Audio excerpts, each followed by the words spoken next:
Salut! Astăzi vreau să discutăm despre prima componentă pe care o punem în tabloul electric. Avem 4 variante: separatorul cu fuzibile, separatorul mecanic, MCB sau RCBO. Le vom lua pe rând să vedem care este cel mai potrivit, să vedem care sunt avantajele și care sunt dezavantajele fiecărui astfel de dispozitiv. Avem primul dispozitiv, separatorul cu fuzibile. Acest dispozitiv ne protejează la scurt-circuit sau suprasarcină, în cazul în care punem o siguranță fuzibilă de uz general, de tip GG. Acest dispozitiv are unele avantaje, cum am spus: protecție la scurt-circuit, protecție la suprasarcină, separare mecanică vizibilă. Unele dintre aceste dispozitive pot întrerupe chiar și în sarcină. Ar mai fi de spus că acest dispozitiv respectă normativul datorită faptului că întrerupe ambii poli. Până aici totul este ok. Avem aici pentru siguranța GG pragurile la care declanșează la suprasarcină. După cum vedeți, la 1,13 ar trebui să nu declanșeze timp de o oră sub nicio formă. La 1,6 ori curentul nominal trebuie să declanșeze în maxim o oră. Ce ar mai fi de spus în legătură cu aceste dispozitive? Marea lor problemă este suprasarcina. În cazul în care avem suprasarcină și avem toate șansele să se întâmple asta din cauza consumului mare pe care le avem cu toții în casă. Avem mașini de spălat, uscătoare de rufe, cuptoare electrice, aere condiționate, boilere. Nu ai cum practic să nu ai suprasarcină într-un apartament normal, nu un apartament bătrânesc unde locuiește cineva de 90 de ani, într-un apartament obișnuit. Deci problema principală, cum am spus, este suprasarcina. Dacă siguranța din acest dispozitiv se arde, pentru că pe nu avem bucșă de alarmă, dacă siguranța de pe fază se arde și nu suntem acasă, va trebui să facă acest lucru soția sau copiii adolescenți, dacă sunt mai pricepuți. Probabil că nu o să stea ei să schimbe siguranțe. Siguranța oricum este fierbinte și este destul de periculos pentru un copil să umble acolo. Nici n-ar trebui, un adolescent mă refer, nici n-ar trebui să umble acolo și pe lângă asta riști să te arzi destul de bine când pui mâna pe siguranța fuzibilă, dacă nu o lași să se răcească. Cum am spus, este foarte, foarte complicat. În cazul în care nu ești acasă, trebuie să vină un vecin binevoitor să-ți schimbe siguranța fuzibilă. Asta ar fi un mare, mare dezavantaj. După cum v-am spus, siguranța este fierbinte. Ar mai fi încă o problemă, că aceste dispozitive nu toate pot întrerupe în sarcină și atunci ar trebui să știe cel care schimbă siguranța mai întâi să decupleze MCB-urile din aval și după aceea să închidă sertărașul de la acest dispozitiv după ce a schimbat siguranța. Deci este destul de anevoios. Ar mai fi o problemă că dacă nu ai o siguranță la îndemână, este foarte, foarte complicat, mai ales dacă e noapte, să cauți pe întuneric, n-ai lanternă, unde o fi cutia de siguranțe, sau să te apuci să o cârpești cu niște elițe, cum se făcea odată. Deci este foarte, foarte, foarte, foarte complicat cu aceste dispozitive. Ce ar mai fi de spus? Cum am spus, bucșa de alarmă neapărat pe nul și siguranța va trebui să fie GG și de 25 de amperi, pentru că dacă punem mai mult, nu mai avem selectivitatea deloc cu cea de pe casa scării, nu ar fi ok. Dacă punem mai puțin, nu ne putem bucura de toată puterea din contract. De siguranță GG, de uz general, nu acelea pentru motoare, pentru că e posibil să nu reacționeze decât la scurt circuit și atunci mai apar și alte probleme. Deci cam asta este separatorul cu fuzibile. Reținem unele întrerup în sarcină, altele nu. Trebuie să reținem că trebuie să luăm din acelea care întrerup ambii poli, cum este acesta din imagine. și trebuie să avem neapărat bucșă pe nul și siguranța să fie de uz general de 25 de amperi. Să avem siguranțe la îndemână neapărat, pentru că este posibil să se ardă și să nu stăm să le căutăm noaptea prin fel și fel de dulapuri sertare. Și să ne asumăm că în cazul în care se arde și nu suntem acasă, să vină un electrician la orice oră să ne schimbe siguranța dacă noi nu suntem acasă, suntem îndelegați. Următoarea variantă este separatorul mecanic. Acesta este destul de ok. Acesta din imagine întrerupe în sarcină, după cum vedeți după simbol. Are unele dezavantaje destul de mari, dar are și dezavantaje. Acest dispozitiv nu are protecție la suprasarcină sau scurt circuit. Este doar simplu întrerupător.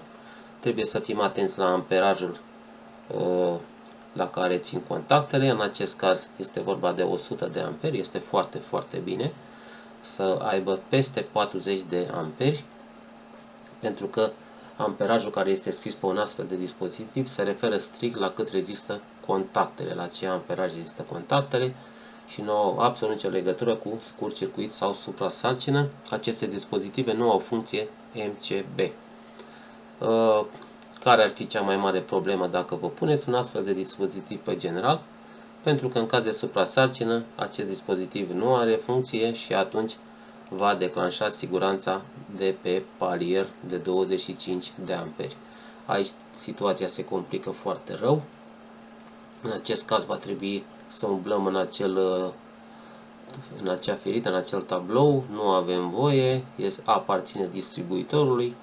Trebuie să chemăm distribuitorul. Dacă se întâmplă noaptea, avem o mare problemă și nu prea ne dorim asta. Următorul dispozitiv, ce ar mai fi spus de acest dispozitiv, după cum am spus, mare atenție la contacte, la curentul care scrie pe el, trebuie să fie cât mai mare. Nu toate astfel de dispozitive întrerup în sarcină, trebuie să fim atenți la acest aspect. Următoarea variantă ar fi să punem un MCB. Dacă punem un MCB ca primul dispozitiv din tabloul general, trebuie să alegem unul care să aibă clapetă dublă, adică să aibă funcție de separator, să se vadă clar on-off sau 1-2, să știm bine de tot când este în poziția on sau off. Va trebui să folosim un MCB de 25 de amperi, pentru că dacă folosim unul mai mic pentru selectivitate mai bună, nu vom folosi toată puterea din contract. Dacă folosim unul mai mare, va fi peste siguranța fuzibilă de pe casa scării, ceea ce va fi din nou greșit. Aceste dispozitive, după cum bine știți, nu reacționează, nu declanșează la curentul nominal, la fel ca și siguranțele fuzibile. La 1,113 ori curentul nominal trebuie să declanșeze, să nu declanșeze timp de o oră, sigur, și la 1,45 ori curentul nominal trebuie să declanșeze în maxim o oră. Cam asta este spus despre MCB-ul pus pe general. În cazul în care declanșează de la suprasarcină, este foarte ușor de armat. Nu trebuie să fii foarte deștept să faci asta. Dacă atunci când îl armezi, clapeta sare înapoi, înseamnă că avem un scurt circuit pe instalație și atunci vom chema negreșit un electrician. Dar cum am mai spus și în alte videoclipuri, problema principală nu este scurt circuit în zilele noastre, problema principală este suprasarcina, datorită faptului că avem tot felul de dispozitive prin casă care consumă foarte, foarte mult curent.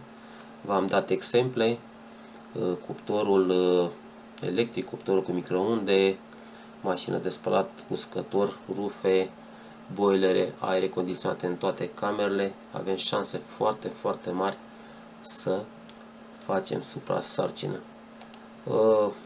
Ar mai fi de ultima variantă, RCBO. Aceste dispozitive puse pe general, în general la garsoniere, unde avem foarte puține circuite, sau la două camere. Pot funcționa pe general, dar cu anumite, să zicem, restricții. Aceste dispozitive Dacă le folosim pe general, va trebui să fie de 30 de mA și nu de 10 mA, pentru că nu avem nicio șansă cu cele de 10 mA puse pe general. Aceste dispozitive se folosesc în general soluții buget mic. Dacă hotărâm să folosim un astfel de dispozitiv, care în general este folosit pentru circuite, acest dispozitiv va trebui să fie pe 10 kA capacitate de rupere, va trebui să fie de 25 de amperi curent nominal, adică B25 sau C25. Putem să folosim B25 pe rezidențial, evident, și va trebui, cum am mai spus, să fie pe 30 de mA, nu pe 300, pentru că nu oferă protecție la șoc, la curentare, ca să zic așa. Oferă numai protecție la incendiu, dar nu trebuie să fie nici pe 10 mA, pentru că este prea sensibil și curenții reziduali adunați din casă, de pe filtre, din anumite dispozitive sau de pe curentul rezidual capacitiv, să depășească undeva la 28 de mA și acest dispozitiv să declanșeze aiurea. Ce ar mai fi de spus despre asta? Mai este o problemă cu acest dispozitiv. Atunci când declanșează, nu știm dacă este de la suprasarcină, scurt-circuit sau curent rezidual, pentru că acest dispozitiv este combinat. În momentul în care folosim acest dispozitiv pe general, sigur că nu vom putea ști niciodată de ce a declanșat. Din acest motiv se utilizează în general, se caută alte soluții, RCCB-uri, sau să punem pe fiecare circuit RCBO să fie mai ușor de găsit defectul. Ce aleg eu în astfel de situații, care mi se pare mie cea mai bună soluție? După cum v-am spus, toate au plusuri și minusuri, nu există soluție ideală. Eu întotdeauna în astfel de situație aleg MCB-ul. Are cele mai mici dezavantaje față de restul dispozitivelor. Revenind rapid cu dezavantajele fiecăruia. Separatorul cu fuzibile are marele dezavantaj că în cazul în care se arde, va trebui să fugim după siguranță prin casă. Nu le poate schimba oricine, oricine poate să ridice o clapetă și dacă sare înapoi să o lase așa, dar nu oricine poate să schimbe o siguranță fuzibilă și nici nu trebuie să schimbe oricine o siguranță fuzibilă. Aceste dispozitive, din păcate, în timp se oxidează contactele. Siguranțele fuzibile nu sunt de cea mai bună calitate pentru că nu mai pune nimeni preț pe ele, devin rezistive, asta creează încălzirea contactelor, încălzirea siguranței fuzibile, aceasta va declanșa, se va arde mult sub curentul nominal pentru că este deja încinsă și vom avea mari probleme. Eu am avut mari probleme cu astfel de dispozitive, am înțeles că și alții au avut probleme cu astfel de dispozitive. Avem a doua variantă, separatorul mecanic, este o soluție destul de bună, dar cum v-am spus, în caz de suprasarcină se va arde siguranța de pe scară, ceea ce este foarte, foarte problematic. Avem soluția cu MCB-ul, evident, care mie mi se pare cea mai bună, ușor de armat, în cazul în care chiar ar fi un scurt circuit pe instalație, clapeta ar sări înapoi și ne-am dat seama că avem scurt circuit. În cazul în care am oprit dispozitivele care ne-au produs suprasarcină. Și evident, ultima variantă, RCBO-ul, este o variantă bună, dar numai pentru garsoniere, ca să zic așa, numai pentru cazul în care avem foarte, foarte puține circuite, pentru că altfel ne putem trezi cu curenți reziduali cumulați și să declanșeze acest dispozitiv aiurea de la prea mult abur în baie, în bucătărie sau de la dispozitive electronice care au, sau electrice care au filtre puse pe rețea care dau spre PE. Cam atât în acest video, vă mulțumesc că m-ați urmărit și ne vedem într-un video următor.